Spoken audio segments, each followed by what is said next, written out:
ان میں سے نمبر 1 ایران ہے۔ اگر ہم چلتے ہیں عرب سے مشرق کی طرف تو ایران ایک اعتبار سے یہ بازی لے گیا ہے پورے عالم اسلام پر۔ ان کے مذہبی عقائد، ان کی فقہ سے ہمیں جو اختلاف ہے وہ ہے اپنی جگہ پر ہے۔ آپ کو معلوم ہے میرے بارے میں کسی کو اشتباہ نہیں ہو سکتا اس اعتبار سے۔ میری جس درجے دشمنی رکھی گئی ہے، جس طرح میرے سر کا جو ہے مطالبہ ہوتا تھا، 2 ہی آدمی تھے پاکستان میں کہ جن کے سر مانگے گئے، ایک کراچی کے وہ شاہ بلیغ الدین صاحب اور ایک نے۔ تو اس حوالے سے وہ اپنی جگہ پر اختلاف ہے، لیکن اس حقیقت کا اعتراف کیے بغیر نہیں رہا جا سکتا پورے عالم اسلام میں یہ واحد مسلمان ملک ہے جس نے بہرحال اپنی شریعت، اپنے عقائد کے مطابق ایک مذہبی انقلاب برپا کیا ہے۔ اور پورے عالم اسلام میں مذہبی سطح پر حکومت کی سطح پر فنڈامنٹلسٹ صرف ایک ملک ہے، یا دوسرا جو ہے تھوڑا سا وہ ہے سوڈان، لیکن اس کی اہمیت اس لیے نہیں کہ وہ کسی عوامی انقلاب سے نہیں بنا، بلکہ وہ تو ایک فوجی انقلاب سے شکل بنی ہے جو بھی بنی ہے۔ اللہ کرے اس میں استقامت ہو، اس سے یقینی کوئی نتیجہ برآمد ہو جائے۔ خبریں بھی اچھی آ رہی ہیں، لیکن میں تو دنیا کا جو پرسپیکٹو ہے اس کے حوالے سے عرض کر رہا ہوں کہ اس پہلو سے ایران ان کا ٹارگٹ ہے، ٹارگٹ نمبر 1 ایک خاص اعتبار سے۔ ٹارگٹ نمبر 1 ایک دوسرے اعتبار سے ہم ہیں، وہ میں بعد میں عرض کروں گا۔ چونکہ حکومت کی سطح پر فنڈامنٹلزم ہے اور وہ آیا ہے ایک عوامی انقلاب کے نتیجے میں، پھر ان کے پاس تیل کی دولت ہے، اس کے خلاف اکنامک سینکشنز بھی ہو جائیں تو اگر لیبیا کھڑا ہو سکتا ہے تو بہرحال وہ بھی کھڑا ہو سکتا ہے۔ اور نقشہ وہ دنیا کو دکھا چکا ہے کہ لڑا دے ممولے کو شہباز، یہ نقشہ بھی اس نے دکھا دیا ہے۔ یہ ہے ایران کا معاملہ۔ نمبر 2 پاکستان۔ پاکستان 400 برس کی تجدیدی مساعی کا امین ہے، امانت دار ہے۔ پورے ہندوستان میں مجدد الفسانی رحمت اللہ علیہ، شاہ ولی اللہ دہلوی رحمت اللہ علیہ، سید احمد بریلوی رحمت اللہ علیہ، ان کا جہاد، پھر اس 20ویں صدی عیسوی میں یا 14ویں صدی ہجری میں علامہ اقبال جیسا مفکر، مولانا مودودی جیسا مصنف، مولانا الیاس جیسا مبلغ، شیخ الہند جیسا مجاہد حریت، پورے عالم اسلام میں ان کا پیرلل کوئی موجود نہیں۔ یہ 400 سال کی تاریخ ہے، اس کی امانت اور اس کے نتیجے میں یہاں کے مڈل کلاس میں فنڈامنٹلزم کا ایک نیوکلیس ہے، اگرچہ حکومت کی سطح پر کوئی پیش رفت نہیں ہو سکی آج تک، بلکہ اب تو پسپائی ہو رہی ہے، اب پیچھے ہٹ رہے ہیں۔ وہ ہمارے ان سیاسی جو بھی زعماء ہیں، جو جماعتیں ہیں، ان کی غلطی اور الیکشن ہی کو واحد میدان بنا کر اس کے اندر اپنا سارا وقت و توانائی اور قوتیں ضائع کر دینا، یہ ہے در حقیقت جس کا کہ یہ صدا مل رہی ہے کہ اس اعتبار سے تو پسپائی کی طرف ہے معاملہ، کسی پیش رفت کی طرف نہیں ہے۔ لیکن باہر والے تو دیکھتے ہیں نا کہ اندر کیا کچھ مواد موجود ہے۔ اگر مڈل کلاس میں وہ فنڈامنٹل کا بارود موجود ہے تو کسی بھی وقت اس کے اندر جو ہے وہ کوئی دھماکہ ہو سکتا ہے۔ دوسری بات جو ان کے لیے ایک اعتبار سے ٹارگٹ نمبر 1 ہمیں بنا رہی ہے، وہ ہمارا ایٹمک نو ہاؤ ہے۔ پورے عالم اسلام میں اور کسی کے پاس نہیں۔ اسلامی بم اگر بنے گا تو یہی بنے گا۔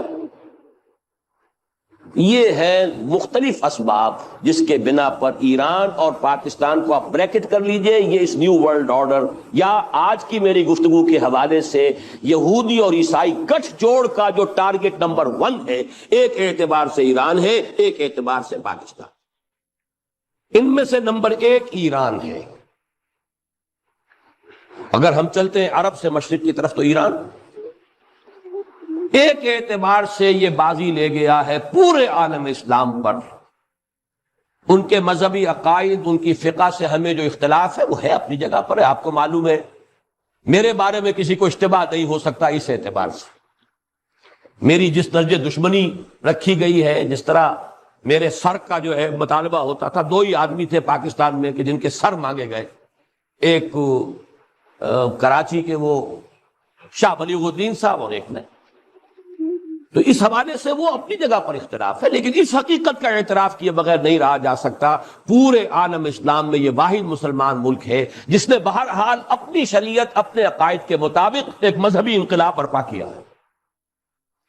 اور پورے عالم اسلام میں مذہبی سطح پر حکومت کی سطح پر فنڈامنٹلسٹ صرف ایک ملک ہے، یا دوسرا جو ہے تھوڑا سا وہ ہے سوڈان، لیکن اس کی اہمیت اس لیے نہیں کہ وہ کسی عوامی انقلاب سے نہیں بنا، بلکہ وہ تو فوجی انقلاب سے شکل بنی ہے جو بھی بنی ہے۔ اللہ کرے اس پہ استقامت ہو، اس سے یقینی کوئی نتیجہ برآمد ہو جائے۔ خبریں بھی اچھی آ رہی ہیں، لیکن میں تو دنیا کا جو پرسپیکٹو ہے اس کے حوالے سے عرض کر رہا ہوں کہ اس پہلو سے ایران ان کا ٹارگٹ ہے، ٹارگٹ نمبر 1 ایک خاص اعتبار سے۔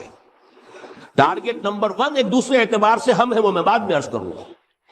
چونکہ حکومت کی سطح پر فنڈامنٹلزم ہے اور وہ آیا ہے ایک عوامی انقلاب کے نتیجے میں، پھر ان کے پاس تیل کی دولت ہے، اس کے خلاف اکنامک سینکشنز بھی ہو جائیں تو اگر لیبیا کھڑا ہو سکتا ہے تو بہرحال وہ بھی کھڑا ہو سکتا ہے، اور نقشہ وہ دنیا کو دکھا چکا ہے کہ لڑا دے ممولے کو شہباز، یہ نقشہ بھی اس نے دکھا دیا ہے۔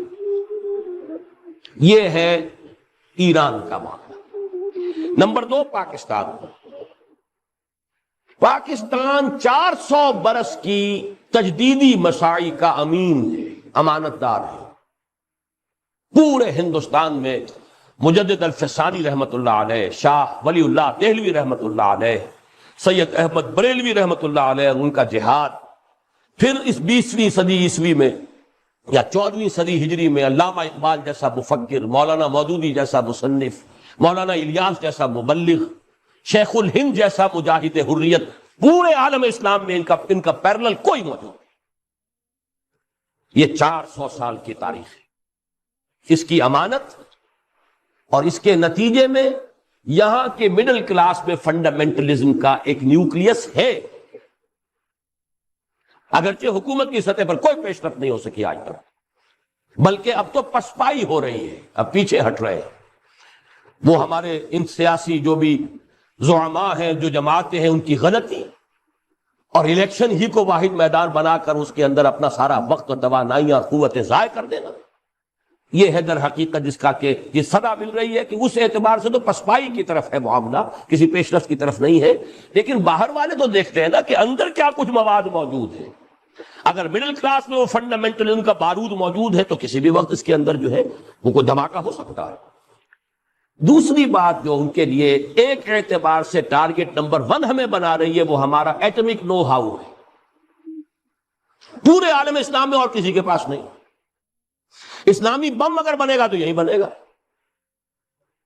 یہ ہے مختلف اسباب جس کے بنا پر ایران اور پاکستان کو آپ بریکٹ کر لیجئے، یہ اس نیو ورلڈ آرڈر یا آج کی میری گفتگو کے حوالے سے یہودی اور عیسائی گٹھ جوڑ کا جو ٹارگٹ نمبر 1 ہے، ایک اعتبار سے ایران ہے، ایک اعتبار سے پاکستان۔